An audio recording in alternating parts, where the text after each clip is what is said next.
So this final section is dealing with healing,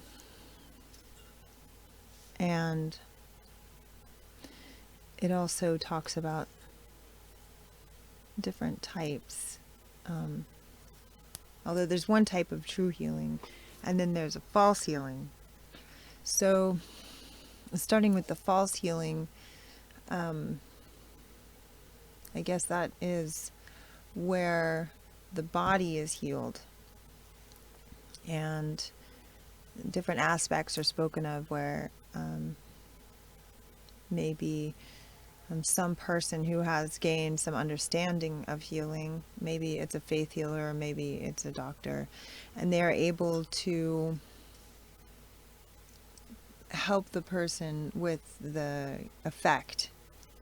The effect is the sickness that's presenting itself. And the reason that it's a false healing is because it's only shifting, like they say very directly, the poor illusion for a nicer one. So the poor illusion would be I have this sickness, and the nicer one is I went to the doctor, or I went to the faith healer, and I was relieved of this particular condition. But there will always be another condition that will arise, because the underlying sickness, the underlying feeling of separation, in whichever way it's being expressed, is still going to have an effect on the body further on. So there's also the aspect of the inequality that is a necessary component of false healing, where there is that special one who has the gift, who has the study, who has the experience, who is giving to a lesser one who doesn't have the experience, who doesn't have the gift. And there's a question as to whether that's a true thing, because ultimately, if we have divinity within us, if we are if it is our own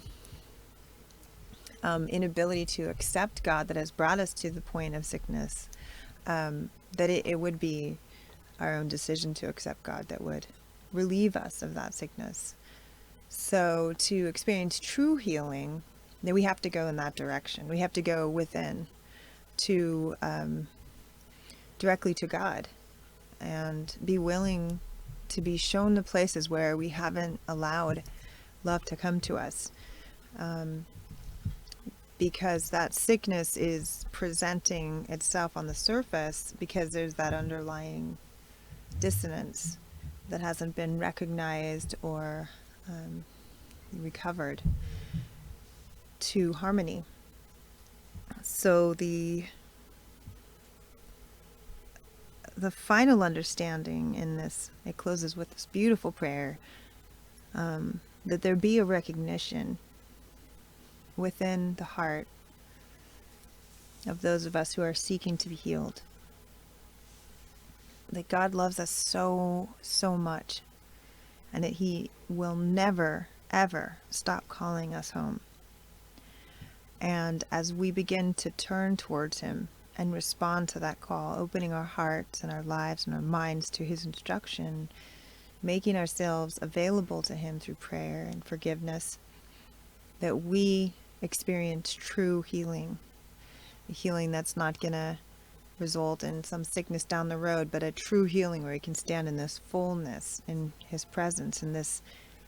just like the goal of prayer is the true communion, and healing,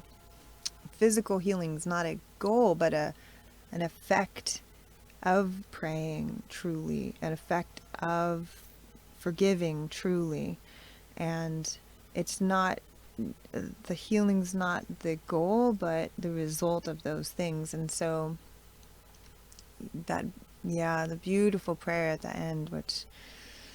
is worth listening to or reading again more deeply, is just this expression of God's pure love for us all, and that we can truly rest in knowing that we are loved, and just allowing that knowing to come very deeply into us, and be reassured that we are in the presence of God, and He holds nothing against us at all, and we can rest assured in His divine love.